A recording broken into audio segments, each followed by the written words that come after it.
Hi everybody, welcome to Let's Not Play Summoner. And me and Jesse yet again. What's up, everybody? Where we have picked a $2 game out of the bargain bin and we've decided to do a first impressions of it. Honestly, usually with Let's Not Play we go in with a bit more knowledge, but Summoner's a bit of a funny thing as we don't really have much content to work with because it's an RPG. We don't want to really put the time in for the game either, right? Yeah, well, it's not about wanting, but yeah, we don't have the time to do it. So we're just doing, instead of doing an in-depth look at a video game, today we are simply going to do a first impressions of Summoner. Summoner is an RPG that came out in the year 2000. It makes it sound like the future. Summoner's an RPG that came out in 2000, and it was developed by Volition. Volition, is that how I pronounce that? Yeah. No idea. And it was published by THQ, which sadly, rest in peace, THQ is now bankrupt. They're still around. They're still around, but get your copy of Darksiders 2 and support. Anyway, today, as we mentioned, we're gonna go through what we thought of the game. Jesse, do you have anything you'd like to say about when we picked it up or what happened? Like, well, I don't know. When we picked it up, I just looked at it. I don't know why. I just laughed. I was like, "This sounds like the most generic like RPG title I've ever heard." Why do you insist on buying $2 games out of the bargain bin? I don't know. I guess the last one I picked was Legend of Dragon. And yeah. Anyway, that was. Our I'm just last hoping. I just wanted to see if we could find a ridiculous game that's actually a hidden gem. Yes. Well, you know what? One day, you know what? We got Cold Fear. That's a gem in itself. Yeah. Anyway, the game itself, you look at the cover art, it's a dude, he's standing beside a minotaur. We assume we're going to be fighting or maybe allying ourselves with these monsters. It looked okay. I think more of just the generic name of Summoner got me. It's like, wow, how I assume we're going to summon. Yeah. Yeah. Watch me play the game, and there's actually no summoning in it. Anyway, yeah, it was actually a game that came out on PS2 and PC, and apparently it's quite a cult favorite on the PC. It even has a PC sequel, which is kind of neat. For what it is. The game's about a farmer named Joseph who has a young man. I guess his village is attacked by bandits or something like that. What ends up happening is an old man, I don't remember his name, I have to apologize, starts with a Y, gives Joseph this ring which unlocks his hidden potential as a summoner, and Joseph summons this demon of darkness that kills all the bandits and everyone in the city. So Joseph says, no more summoning, I'm done, it's over. And that's where the game picks up. He's older now, and the city is under attack again, and Joseph has to find out what's going on. And that's where the game starts. So we haven't really got much further, and we haven't really read anything else, right? So we read through the story the first time we looked at it. It just kind of looks like it was a lot of generic text, you know, like, Joseph, you have to get to this city so you can do something, right? Like, go talk to this guy. Joseph has to don his summoning powers again to get this done. Right off the bat, we're thrust into gameplay, and let's say we were playing this on PS2. Apparently the PC version is better. Like, Jesse watched me try to fumble through those controls for like all of 20 minutes the first time we played. Wow. I mean, I'm pressing circle for magic gauge, but not to use the magic. X is like select, but in certain situations, triangle is my menu. So what's worse, Predator's Concrete Jungle or Summoner? Well, the thing is, not to compare the two, because one's an RPG. I would say Predator is still the worst set of controls I've had to deal with, but the thing is with Summoner, to do it fair justice, because the game freezes and I can select things, the controls aren't that bad once you get a handle on it. It's just kind of tedious. The gameplay is very, very, very, very, very slow action RPG-ish. You select your target and Joseph acts out the material. To pretty up the system, they implement a chain system, and it's best described as when you see a chain on the screen, if you press a button on the directional pad, Joseph will have a reaction to that, and you can chain together as many moves as you want to get out the maximum amount of damage. Yes. So, Jesse, why don't you talk more about the gameplay? Well, to be honest, it looks it kind of reminds me of Knights of the Republic, just less flashy, and I don't know what it is about it, but just more exciting to watch Knights of the Republic to me, right? That's just how I feel about it. And but other than that, I guess you could compare the gameplay style maybe to RuneScape even, but even then it's still it just looked rather boring to me to play. I don't think I could sit and play this game for 20 hours and grind on every single enemy, right? So that is really the downfall of the game. I mean, if we are going to sit through a game of 20 hours plus length, who's to say the combat doesn't get better when you actually get summons? Maybe the chain maybe, system? this is only our first impression, right? So we didn't have any of those things. No, like, really, we played up up to the first boss and got to like the city. Yes. Right. So. While we were playing too, this is kind of really sad. As I mentioned, we don't know if the gameplay gets any better, but what we saw wasn't very impressive. We sat there, we fought the same soldier over and over and over again. They didn't even change his color or anything nothing, like right? that. It was the same guy.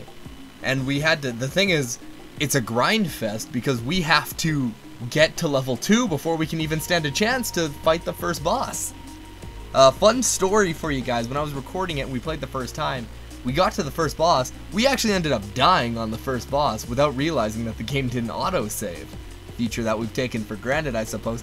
And it kills us, and we have to restart the entire game to get back to the boss. This time we save, and we realize if we hope to stand a chance, we actually have to sit and grind to unlock. I think we had to kill like probably at least 15 enemies. Yeah, maybe like 7 or 8. Like it was a lot of dudes, like a lot of grinding. I don't know. For the early part of the game. Each dude must have taken like what 3 minutes to kill, which is pretty long for a tutorial stage. I mean, that's already like what 30 minutes of tutorial, right? Exactly. That's not even like getting into the gameplay itself. So who knows how long this game is? I said 20.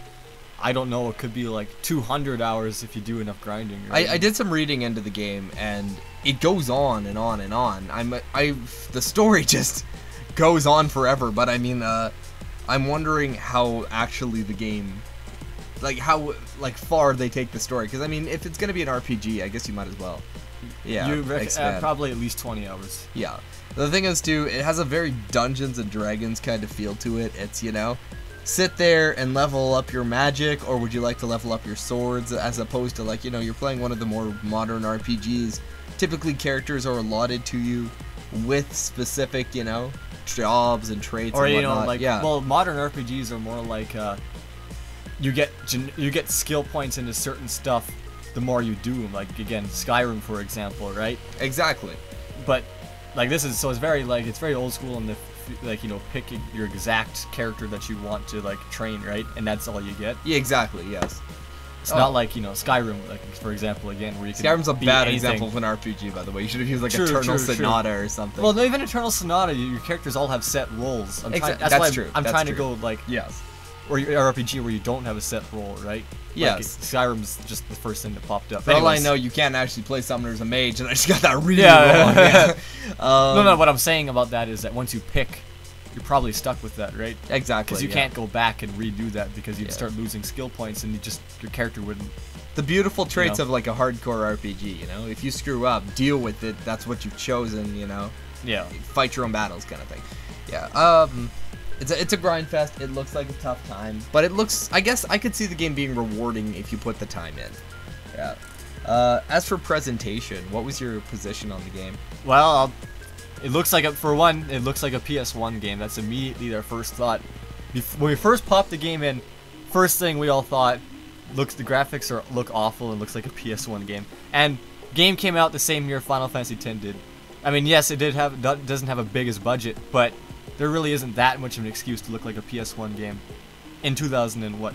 The year 2000 on a PS2. In fairness, Final Fantasy X came out a year later, and it was a year later. It was Square Enix, so they had the technology. I don't want to compare it to Final Fantasy X really, but yeah, they still could have gone a little better, right? Yeah. I don't know why it's like, you know how like the N64 and PS1s had all that fuzzy feeling to it? Yes. Why did it need to have that fuzzy feeling? Yeah, I agree completely. The whole game as a whole, like I mentioned to Jesse, it kind of looked like beta RuneScape. It was very flat. The textures were generic. The character's face never moved. Like, it was. Character's face looks like he hasn't eaten in days. Actually. Yeah. I mean, he's a farmer, but the stone face. Yeah, it doesn't show anything, right? Like, it looks lazy. It looks like they just kind of took a 3D model and put it together. I have a problem with the game as a whole. if your game is gonna be that ugly, at least let it run well. And the game didn't run entirely well on my PS2. Load screens are long too. Load screens are terribly long. The game was I don't know what you want to call it. It couldn't keep up. Like, it was hiccuping, and like the as you can background see, wasn't rendering. We do have it on. We did record it, right? Yeah, where I have the You were recording, flipping yeah. back and forth where you like moving the camera, and you can Yeah. see everything popping in as you're moving the camera. Exactly, yeah. And it is an issue. Like, you can't. I don't have it. You don't have an excuse for that. Especially, like, again, I don't compare, but you look at Final Fantasy, right? At the time, that's a much prettier game, and it makes much better use of the technology. Whereas, you know, you can play a beautiful world map, and you can see into the distance, and it works just fine. I mean, know? there will be some pop in even on Final Fantasy, course, but there's but- a lot less noticeable than that. Exactly. Again, the game wasn't very presentation-wise wasn't very stunning for when it came out and for what console did come out on. Now, as a PS1 game, I'd probably say, wow, this is a beautiful PS1 game. But it wasn't a PS1 exactly, game. it was a PS2 game, and there's no excuse. Maybe the PC version is better. Maybe my disc is scratched, and that's why I have load screens. But I don't know. It wasn't very impressive. What about the sound? Well, you already mentioned there's no music. I wasn't even paying attention to that. So Another potential. no music, you know. Maybe my disc is scratched, but we didn't notice any music. Well, no, at we all. watched a couple of videos on the PC version. There was no music on that one either. Just kind of sound effects like water. Well, they were in a splashing sewer, and, yeah. and there was just the kind of water splashing in the distance. No music whatsoever. And the you know? enemies. There's no swords battle play, theme. yeah. There's no battle theme. No boss theme. No background music. Nothing. Which is why, like, it doesn't take. You gotta that. have like, even if the song's not good, at least some background music at least adds to it somehow. You give to the experience of an RPG, right? Yeah. Like, you know, when you have a climactic moment in, say, Final Fantasy X, you'd have some like Stuff comparing the two. I don't want to compare it. I haven't even played Final Fantasy X.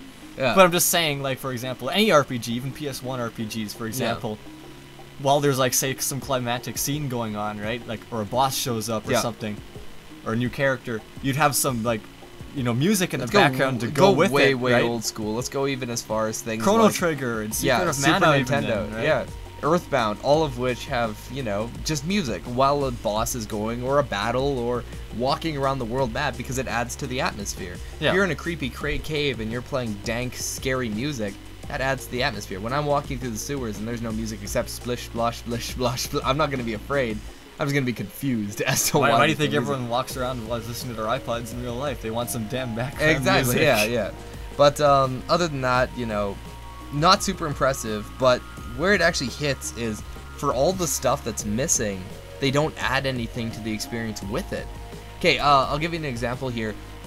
There is voice work only in cutscenes of this game. And it's beautiful voice work, I gotta say. Like, Jesse, the voice work Well, is the guy really was good. Yeah. enthusiastic. He seemed He to did care. a good job with his voice, yeah. The one who's played Joseph. We didn't hear a lot of other voice work. We heard like 2 cutscenes, both in which Joseph spoke, and he did an excellent job. But for a game that's this like hollow, you think they would have at least a couple people, even if you had like 5 people to do generic voices for townspeople, that Yeah. would be okay. But there's a ton of dialogue in this game too. I don't even remember. I never actually played Diablo 2, but didn't Diablo 2 even have I don't voice remember. I work? didn't play Diablo 2. I'm pretty sure either. it did. I didn't play a lot of Diablo 2. Anyway. My point is, there is a ton of text in this game. You talk to civilians, and when you see me going through the gameplay, it looks like I'm skipping through, but I've read this all, and it's just paragraphs on paragraphs on paragraphs, just stuff that's, you know, no one wants Although to sit some and people, read. some people actually do like that RPG. is Sometimes I true. do. Like, Mm. I'll go through when I reach a new town in RPG. I'll talk to every single person in town, and I'll read Agreed. everything they said. Sometimes they got hints. Sometimes it just adds to the atmosphere of the game. Sometimes they give you quests. You never know. Yeah. It is good, but I would like some voice work. Yeah. Just because it seems like they had a lot of voice talent to work with, and they didn't use it. Like, there wasn't enough harnessing. Again, it makes it sound like we're ratting on the game. This is not us ratting on it. We don't know. It could be amazing in the second half. This is just our first impression of the game. As for lasting appeal, I think the game, it's my understanding the game is quite lengthy, and it is a grind fest, so if that is your cup of tea, then a grind fest it might be good for you. Like, you might get to the halfway point, or at some point in the game you might think, wow, I am just so powerful in this game. And that's a good feeling for some people. You know, you can play games like Disgaea and get that effect too, where you sit and you grind to level 9,999 and you destroy actual level. Yeah, I know. It's one of those games. But it looks like it has some serious. Well, you remember lasting Eternal appeal. Sonatas, like when you get to the end of that game with the harmony chains, how much damage you can do. Yeah, you're doing 48,000 damage. Who's to say you couldn't do it in this game? Yeah. My point is, for a lot of people, that's actually a good thing. In fact, I think the lasting appeal, if I got this game as a kid, I probably wouldn't care. Because I'd probably think, man, I'm in for a Well, really it'd be one of long your few RPG. games of the year. You'd probably play it regardless. Exactly, but you would probably And you'd probably at least like it. You'd probably look back and say, that was a good game. Of course. It's all about how you feel at the time. Nostalgia is really powerful. You Yeah. know, like, Anyway, that's- it's I could see it giving a good fair bit of use out of, you know. Well, you'd get your playtime for sure. Yeah. Still. Anyway, any closing thoughts on Summoner, Jesse? Well, I just gotta add one thing, is that the enemies drop absolute nothing. Yeah. We beat the first boss. Do you know what he dropped? 1 gold. All that made me think of was that Simpsons joke when he's like, $1 for your trouble? $1. I'm glad this house has got a curse on it. Yeah. I tell you, it is kind of disappointing. I mean, although you look at games like newer stuff or even any other RPG, look at MMOs for instance, right? And you'll have something to the effect of if you can't give something to someone right away or they don't earn it, right? You have that random loot drop element. Maybe this enemy drops like the sword of the occult, or maybe this enemy that's drops fine. like the I apocalypse understand, hammer. Yeah. I understand the regular enemies not dropping much, but the first boss should at least drop more than 1 gold. Okay, I agree with that. I do agree. Could at least give me a reason to fight him. He did drop like the other disappointment. He dropped double the experience of a normal enemy. Like that's But that's not like what, a lot. like, that's yeah. like what 20 experience. Yeah, it's not too much. It was actually 30. But Usually bosses give you a lot more. Usually bosses will level you up if you're like barely enough to beat them. yeah. Right? Regardless, we're stretching this long. Anyways. Closing comments. Yeah. Okay. Yeah, anything else? That's pretty much all I wanted to add. Okay. Well, I got nothing really else to say about the game. Well, for Summoner, I have to say, not super impressed. Not incredibly impressed. I felt the game was kind of lackluster as a whole, but I didn't play enough of it. So again, first impressions, you do what you can, or get what you can. But I want to say potential. Like there is potential in the game, and maybe once the Summoner system gets into play, it could be really entertaining. So I don't give Summoner a lot of regard, but I'm sure with a bit of time it could, you know, really wow us. So anyway, this is Jesse and I from Gaming Memoirs. Oh, you and remembered your grammar. Get bent. Anyway, pardon me. This is Jesse and I for Gaming Memoirs, and thanks for watching Let's Not Play Summoner on PS2. We'll see you next time.